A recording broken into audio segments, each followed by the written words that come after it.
नमस्कार नमस्कार नमस्कार नमस्कार.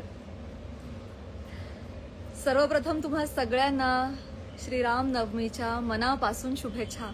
मला अत्यंतिक आनंद होतोय की इतक्या शुभ दिनी प्राजक्तराजचा आणखी एक दागिना प्राजक्तराजमध्ये समाविष्ट होतोय. प्रत्येक महिन्याच्या 6 तारखेला आपण नवीन नवीन दागिना प्राजक्तराजच्या कलेक्शनमध्ये इन करत असतो आणि आज श्रीराम नवमी आहे आणि आज 6 तारीख पण आहे. जुळून आलंय सगळ्याचा मला अत्यंतिक आनंद आहे. सो गाईज, जसं मी लास्ट टाइम सांगितलं त्याप्रमाणे प्राजक्तराज पारंपरिक मराठी साजमध्ये 4 आता सेक्शन आहेत.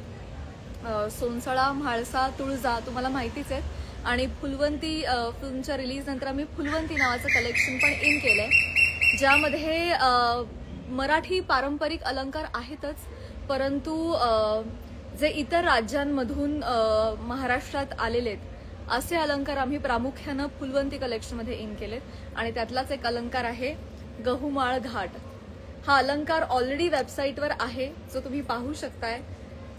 आणि जसं मी आधी पण म्हटलं की रिलॉन्च करतोय आम्ही काही दागिने ज्यांना कमी प्रसिद्धी दिली गेली आहे माझ्याकडून, त्या सगळ्या दागिन्यांना आम्ही रिलॉन्च करतोय. सो हा फुलवंती कलेक्शन मधला गहुमाळ घाट हा अलंकार अत्यंत प्रिय अलंकार आहे मला, कारण एकतर 2 राज्यांची झाक या अलंकारामध्ये मिळते. एक तर कर्नाटकातून थोडा साऊथ प्रदेशामधून आलेला हा अलंकार इतका मराठी झाला की आता तो महाराष्ट्रात रुळलाय. गहुमाळ नाव आहे, तर गव्हाचे जे मणी असतात, गव्हाच्या आकाराचे मणी, ते मणी आणि घाट ज्याला पेंडंट आपण म्हणू, तर ह्या पेंडंटमुळे तुम्हाला लक्षात येईल की साऊथ इंडियामध्ये जसे बारीक नक्षीकाम केलेले जे डिझाईन्स असतात त्याचं पेंडंट असतं, त्याचंच कानातलं असतं.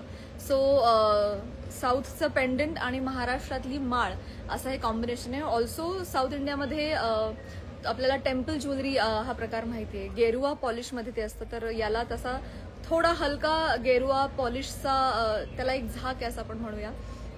सो बरेचसे दागिने गुजरातमधून काही अलंकार आले, काही साऊथमधून आले आणि ते अलंकार महाराष्ट्राने आपलेसे केले, तर ते सगळे अलंकार फुलवंती कलेक्शनमध्ये तुम्हाला पाहायला मिळतील. आणि त्यातलाच हा एक अतिशय सुंदर कानातला पण अतिशय क्यूट आहे आणि जे मी फुलवंतीमध्ये परिधान पण केलेला आहे हा अलंकार तुम्ही जर नीट पाहिला असेल तर. सो आज प्राजक्तराजमध्ये समाविष्ट झालेला असं मी म्हणणार नाही, कारण तो ऑलरेडी आहे कलेक्शनमध्ये, पण आज रिलॉन्च झालेला अलंकार आहे गहुमाळ घाट. आणि हा सगळ्या दागिन्यांपेक्षा अतिशय वेगळा अलंकार आहे, कारण ह्या एकमेव दागिन्याला गेरुआ पॉलिश आहे आणि साऊथ इंडियन प्रकारचं जे पेंडंट असतं, अर्थात साऊथ इंडियन प्रकारच्या पेंडंटमध्ये नेहमी देवी देवतांची नक्षी असते, अतिशय बारीक काम केलेलं असतं. पण हा सिन्स हा मराठी अलंकार आहे त्यामुळे बारीक नक्षीकाम आहे पण देवी देवतांचं नाहीये, तर परंतु त्याची झाक मात्र डेफिनेटली आहे. मोर आहे त्याच्यामध्ये आणि सगळ्या प्रकारच्या गोल्डन काठांच्या साडीवर हा दागिना अत्यंत उठून दिसतो.